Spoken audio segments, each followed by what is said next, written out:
Merci beaucoup, mesdames et messieurs. Bienvenue, bien sûr, à votre chaîne, la chaîne de la Révolution africaine, la chaîne qui vient pour enseigner la population africaine et le monde entier en ce moment.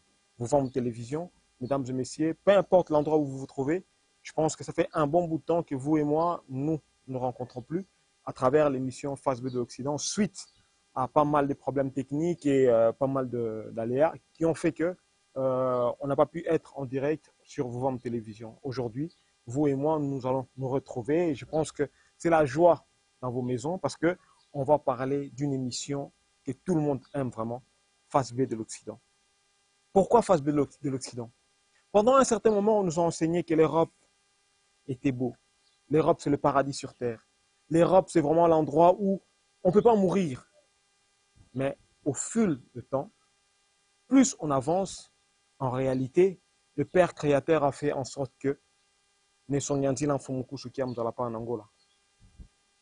qui est venu justement pour parachever la mission de Walongo Fumutimbangu, a commencé à nous enseigner, à nous montrer une autre face que le monde n'imaginait même pas. Cette face-là, je pense que beaucoup d'entre nous se posent encore des questions jusqu'à aujourd'hui. De voir qu'aujourd'hui, en réalité, l'Europe est vraiment une prison géante pour les Africains. Je pense que ça serait très important de pouvoir analyser tout ça et voir en direct, vous et moi, comment est-ce que nous allons traiter le problème, comment est-ce que nous allons faire en sorte que l'Occident puisse démontrer cette face B qu'on a tant voulu voir. À travers l'émission Face B de l'Occident, sur Vous Vendez Télévision, je pense que vous serez bien servis pour pouvoir, bien sûr, observer une autre image de l'Occident et bien le voir.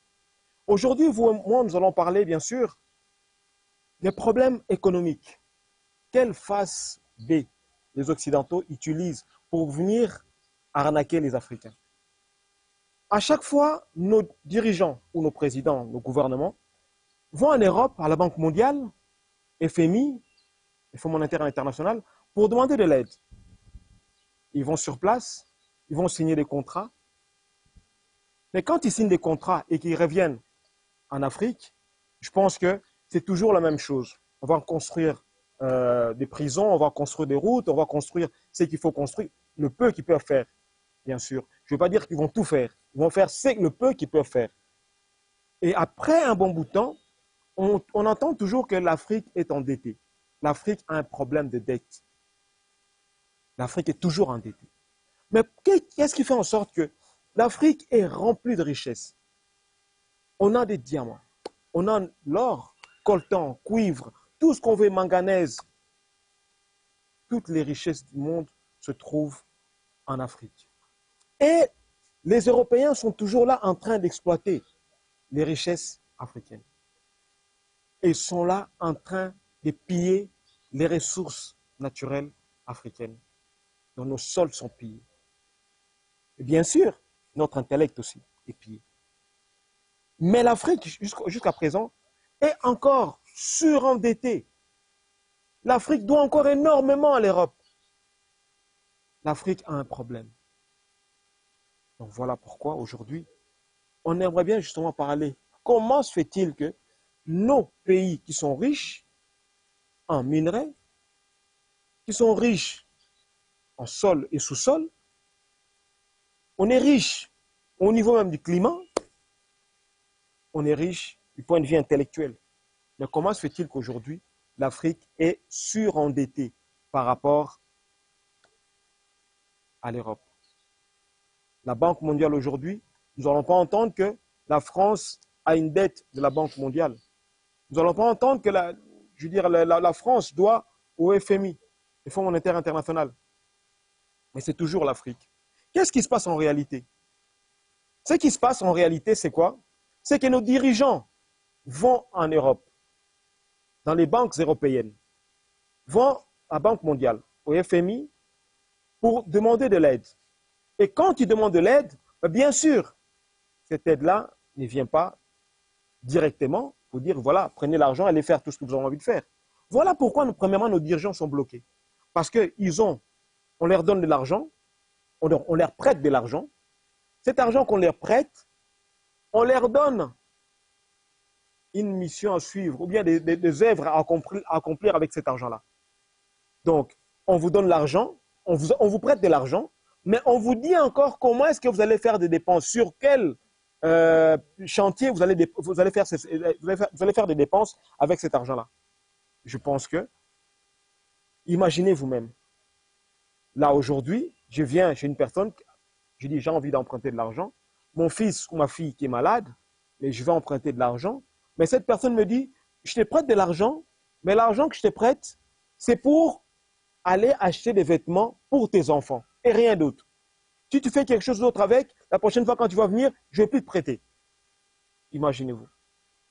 Ce qui se passe en fait, c'est que la Banque mondiale ou le FMI, quand ils prêtent de l'argent aux dirigeants africains, aux pays africains, ce qui se passe, c'est qu'on leur impose les dépenses ou les chantiers à faire. Par exemple, on veut vous prêter de l'argent, mais vous devez absolument construire des prisons, par exemple. Donc, si nos présidents, alors que l'Afrique a un problème où on ne sait pas bien se promener, où on ne sait pas naviguer, pourquoi? Parce qu'il n'y a pas de route. On n'a pas de route, on ne sait pas rouler, on ne sait pas se déplacer. Il n'y a pas de route. Et nos dirigeants vont se dire, mais voilà, mais on me prête de l'argent, je vais quand même faire des routes pour permettre notamment à la population de pouvoir circuler, ou bien de faire sortir les matières premières et tout ça.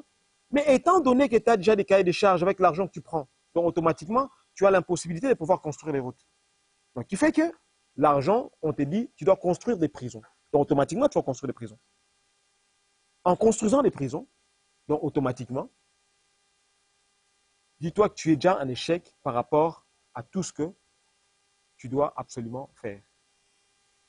Donc, nous allons remarquer qu'il y a un sérieux problème dont les chantiers ne peuvent pas être faits. Donc, automatiquement, nos dirigeants seront comme des irresponsables devant nous. Pourquoi? Parce qu'en réalité, il a besoin de construire des routes, mais lui, on lui impose que tu dois construire des prisons ou tu dois faire telle chose, dans des zones bien précises, par rapport à leur avantage, par rapport à ce qu'ils ont envie de faire.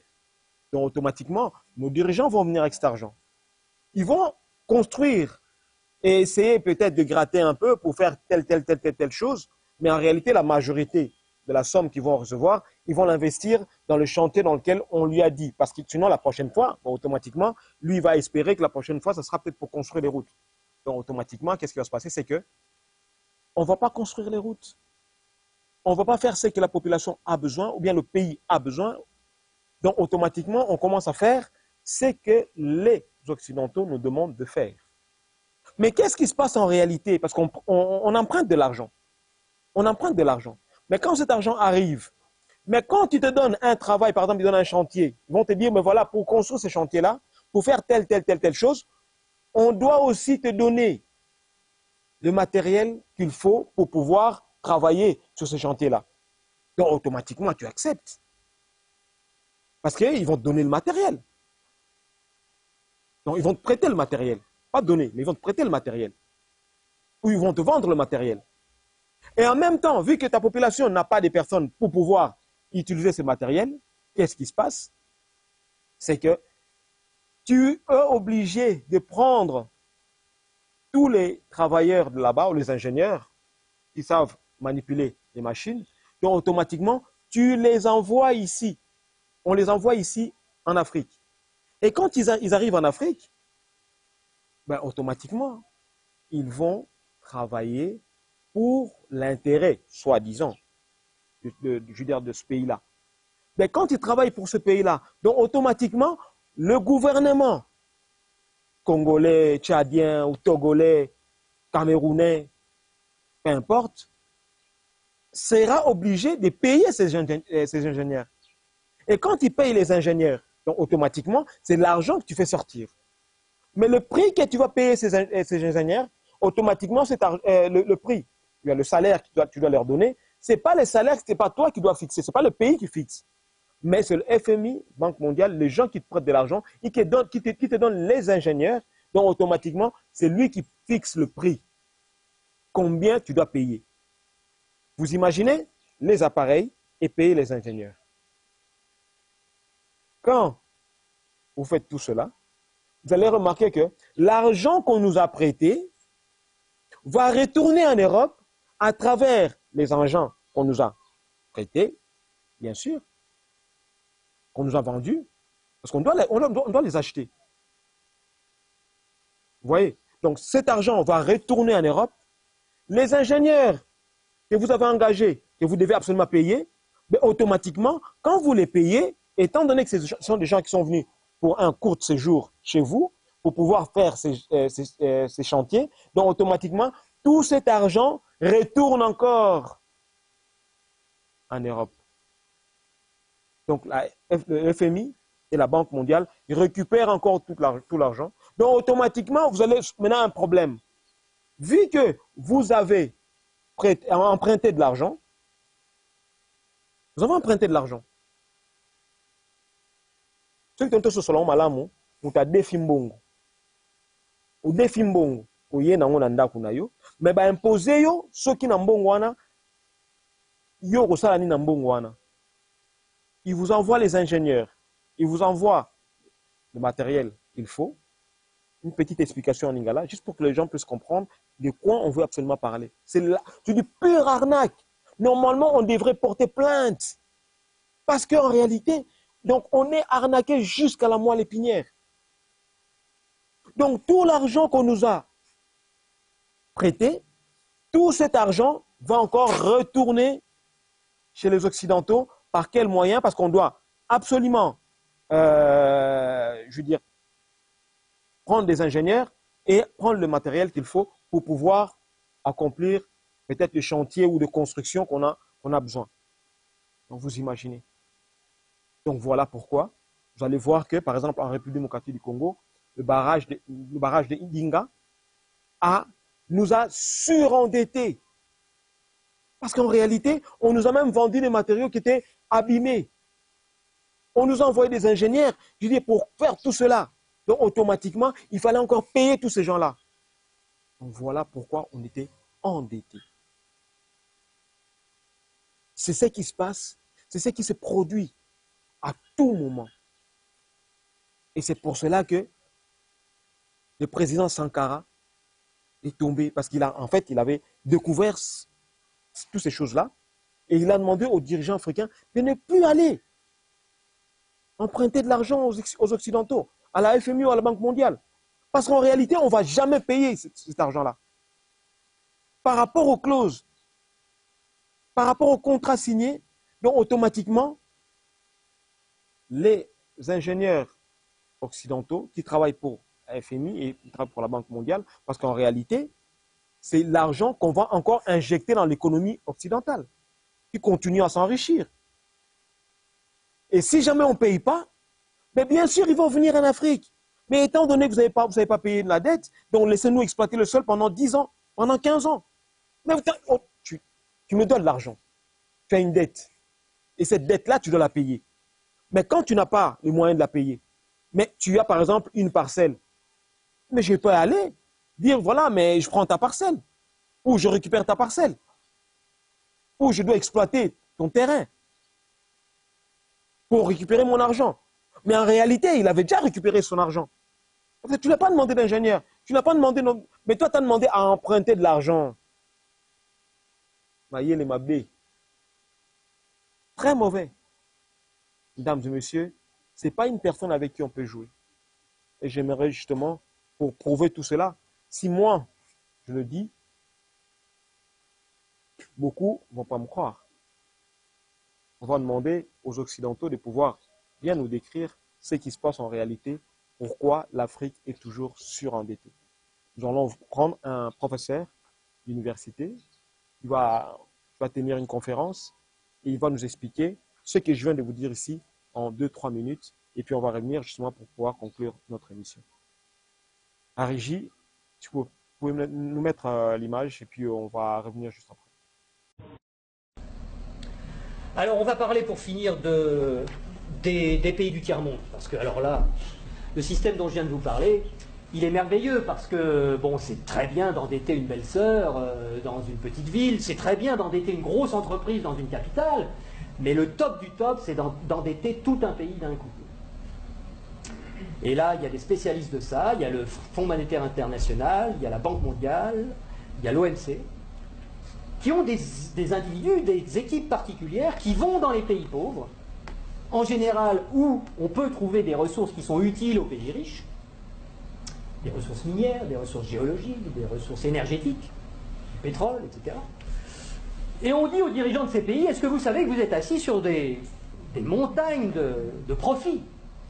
Mais comment vous allez faire pour les tirer du sol, pour les extraire? Vous n'avez pas d'usine, vous n'avez pas de route, vous n'avez pas d'ouvriers, vous n'avez pas de savoir-faire, vous ne savez rien. Et pourtant, Dieu sait que vous pourriez vous enrichir, et enrichir votre population. Ben non, on ne peut rien faire, on n'a rien, on n'a rien. Bon. Ben écoutez, nous, on est le FMI, on est la Banque mondiale, on peut vous prêter des milliards de dollars. Et avec vos milliards de dollars qu'on va vous prêter, vous allez pouvoir exploiter vos ressources et nous rembourser haut la main sans problème.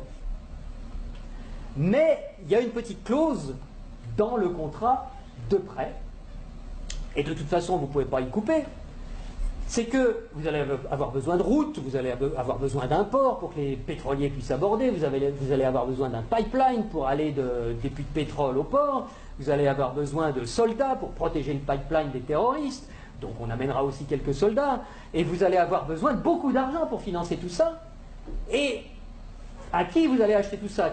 Où sont vos entreprises? Mais on vous a dit, on n'a pas d'entreprise. Ah bon? Ben écoutez, c'est pas grave, nous on en a. En Occident, beaucoup, on en a plein. On a Halliburton qui fabrique des usines, on a Areva qui a besoin d'uranium, on a Bouygues qui fabrique des autoroutes, des ports, tout ce que vous voulez, on va vous faire ça aux petits oignons, pas de problème. Et c'est comme ça que ça marche. On vous prête 15 milliards, sous réserve que vous fassiez travailler nos entreprises, et de toute façon, vous ne pouvez pas faire autrement. Donc, regardez bien ce que ça fait au point de vue monétaire. Il y a 15 milliards qui sont créés ex nihilo par le Fonds monétaire international et la Banque mondiale. Le Fonds monétaire international, c'est un organisme qui récupère quelques dépôts de la plupart des pays de la planète, qui servent de garantie pour faire des crédits, des prêts aux pays sous-développés. Donc, il y a 15 milliards qui partent de la Banque mondiale et qui vont sur les comptes du pays sous-développé. Et aussitôt, ces 15 milliards-là qui sont dans le pays pauvre, ils retournent dans le pays riche pour aller payer des entreprises occidentales qui vont dans le pays pauvre faire du boulot, construire des trucs. Du point de vue du pays riche, quand vous allez vendre des produits et des services dans un pays pauvre à l'étranger, pour vous, c'est quoi? C'est des exportations ou des importations? Des exportations. Voilà. Je vais aller exporter une usine, Areva, moi français. J'exporte une usine, j'exporte du travail, j'exporte des chars, j'exporte des fusils, j'exporte des outils, de l'outillage. Donc, ce qui est génial, c'est que les 15 milliards qui sont partis des pays occidentaux, qui sont allés dans le pays pauvre, il y a des services qui sont exportés par les pays occidentaux envers les pays pauvres, et l'argent, qu'est-ce qu'il fait? Il revient dans les pays riches, les 15 milliards, ils reviennent. Bon. Et donc les 15 milliards, c'est comme si on avait eu une belle sœur qui avait emprunté 15 milliards et qui nous les distribue, puisque les ouvriers des entreprises des pays occidentaux, les actionnaires des entreprises des pays occidentaux, ils vont avoir plus d'argent grâce à ces 15 milliards qui reviennent. Donc ils vont les dépenser dans l'économie, ça nous fait des transactions nouvelles, de l'emploi nouveau, qui va ruisseler dans notre économie. Mais c'est pas tout à fait comme si c'était des belles sœurs qui les avaient empruntées, parce que les belles sœurs, il aurait fallu qu'elles rendent les intérêts, et donc qu'elles reprennent leur argent et qu'elles en reprennent le double, et que nous, on ait des nouveaux emprunteurs qui arrivent pour payer les intérêts des nouvelles belles sœurs. Là, non. C'est qui la belle sœur qui paye les intérêts? C'est les pauvres. C'est les pays sous-développés. Et donc, on a été leur construire des trucs qui vont nous permettre d'exploiter leur richesse. On a eu de la monnaie en plus qu'on a créée nous-mêmes en la faisant passer par les pays pauvres, mais qui revient chez nous net d'intérêts. Et qui paye la dette, qui paye les intérêts, c'est le pays pauvre. Et ils ont deux solutions. Soit ils empruntent à nouveau le montant des intérêts pour pouvoir nous les rembourser, ce qui double leur dette. C'est pour ça que des fois vous entendez des présidents de pays sous-développés qui disent « Mais c'est pas possible, on l'a déjà payé 15 fois la dette, comment ça se fait qu'il faut qu'on paye encore ?» C'est parce qu'ils ne peuvent pas la créer. C'est parce que pour rembourser des dollars, il faut qu'ils les empruntent. Puisqu'il n'y a que nous, les Occidentaux, qui peuvent créer des dollars pour les endetter.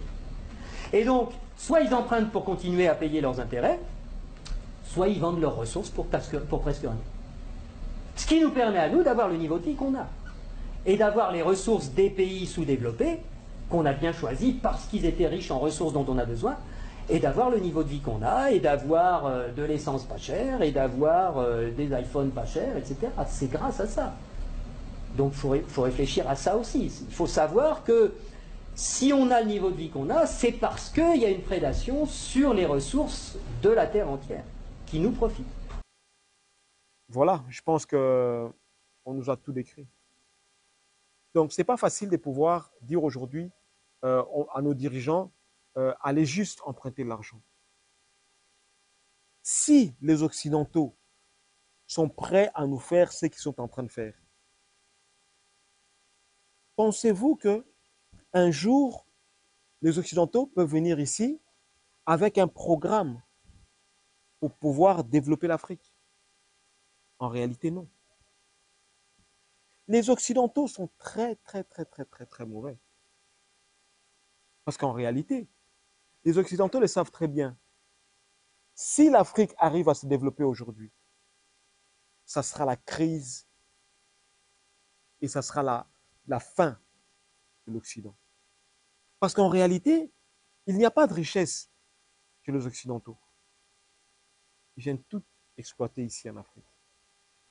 Et bien sûr, pour mieux nous exploiter, on nous envoie des enseignements, je veux dire, pour nous rendre encore plus bêtes. Le système éducatif chez nous est pourri. On nous crée des systèmes, je veux dire, sociaux assez pourris pour continuer à exploiter nos propres dirigeants. Nos dirigeants ont les mains liées.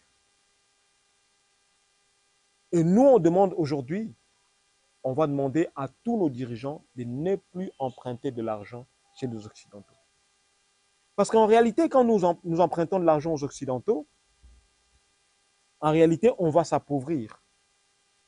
Parce qu'en réalité, les contrats sont mal faits. Les contrats sont mal faits. Il n'y a pas de contrat gagnant-gagnant avec les Occidentaux. Ça n'existe pas. Comment est-ce que tu veux signer un contrat gagnant-gagnant avec les Occidentaux? Avec ce que je viens de vous expliquer maintenant. On va investir sur le plan, je veux dire, la santé. On nous envoie des appareils que nos médecins ici n'ont jamais vus. Où ils vont vous demander, donnez de l'argent, mettez de l'argent, et vos enfants vont venir, ou bien vos docteurs ou vos médecins vont venir en Europe pour venir je veux dire, suivre des formations. On va là-bas et on va suivre des formations, selon eux, et après, quand on va revenir, il y aura des lacunes. Mais vu qu'il y a des lacunes, qu'est-ce qui va se passer? C'est qu'on sera quand même obligé de rappeler ces gens-là de pouvoir venir ici. On a l'accord de cours. On a l'accord de cours. Donc ça ne sert à rien. Ça ne sert à rien. Les Occidentaux sont là à tout moment à nous exploiter.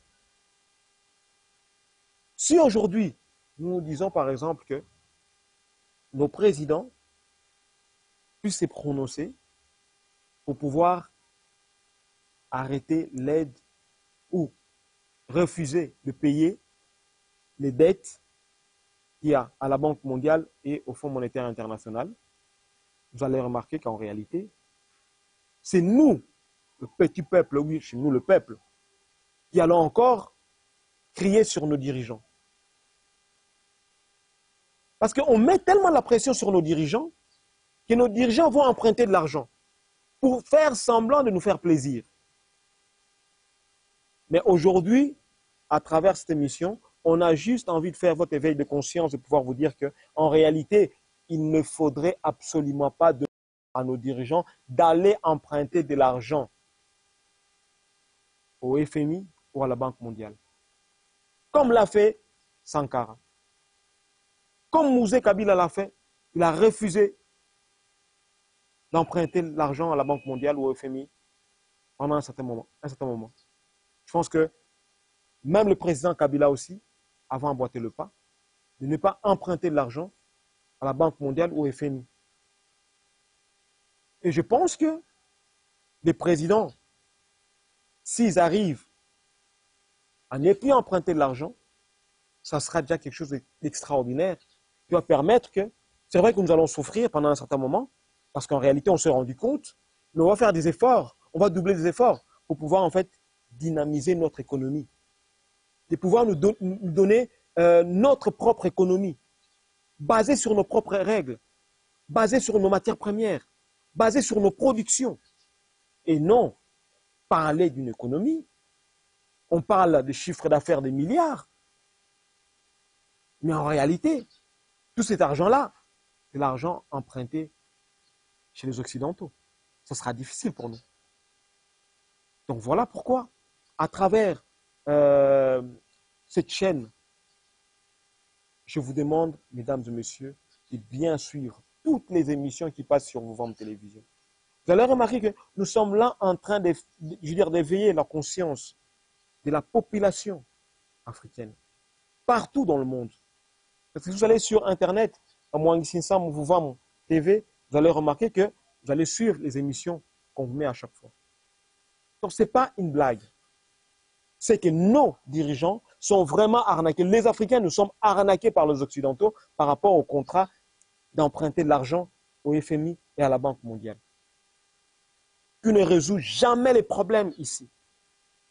Ça ne résout jamais les problèmes. Tout cet argent que nos dirigeants ont emprunté je prendrai l'exemple de la République démocratique du Congo, depuis 1960, qu'est-ce que cet argent a résolu ici chez nous? Nous sommes toujours aussi pauvres. Nos villages ne sont pas construits. Même Kinshasa ici n'est pas construit. À quoi ça nous sert de pouvoir emprunter de l'argent chez les Occidentaux? Ça ne nous sert à rien du tout. Parce qu'en réalité, ça nous fait que nous surendettés. Nous sommes en train de nous appauvrir.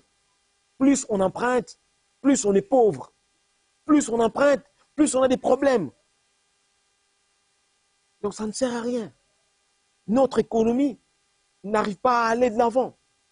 Parce qu'en réalité, nous sommes là en train d'emprunter de l'argent et nos matières premières sont exploitées par les Occidentaux comme ils le veulent parce qu'en réalité, l'Afrique a une dette des Occidentaux. On a une dette à la Banque mondiale et au FMI. Donc automatiquement, comme l'a dit Sankara, cette dette-là ne finira jamais. On sera toujours là en train de payer cette dette parce qu'en réalité, les règles fixées ne sont pas en notre faveur.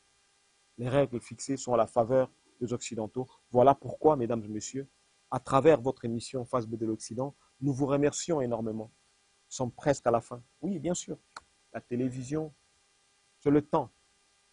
Et le temps est précieux. Le peu de temps qu'on a passé ensemble, ce temps-là a été précieux. Et c'est un temps que moi, j'ai savouré. Et j'espère que chez vous aussi, vous allez savourer ce moment. Nous demandons tout simplement, comme l'a toujours dit, demandons aux dirigeants africains de se focaliser sur leur peuple, de se focaliser sur leurs richesses et ne pas aller emprunter de l'argent. Parce que quand tu empruntes, automatiquement, on peut te dire aujourd'hui, bouge si tu ne veux pas payer. Et si jamais tu remarques quelque chose, qu'on est en train de nous arnaquer, ils peuvent te mettre de côté et mettre quelqu'un d'autre. Et c'est ce qui se passe chez nous en Afrique. Donc voilà, je vous remercie énormément. C'était notre émission Face B de l'Occident. Nous remercions énormément nos caméramens qui sont derrière, Tata Mabiala, Tata Mbala. Je pense qu'ils sont toujours avec nous. Ils sont toujours avec nous. Merci beaucoup à la direction technique, bien sûr, Nekwa Kuyakalaou, pourquoi pas Nsimba. Et bien sûr, au DG, Bukiki Bohoto, de Vouvom Télévision. Nous remercions notamment toute l'équipe. On ne va pas citer tout le monde, mais sachez bien que Face B de l'Occident est bien de retour sur la chaîne de la Révolution africaine, Vouvom Télévision. Merci beaucoup, vous et moi. Nous allons encore nous revoir pour la prochaine émission. Merci beaucoup.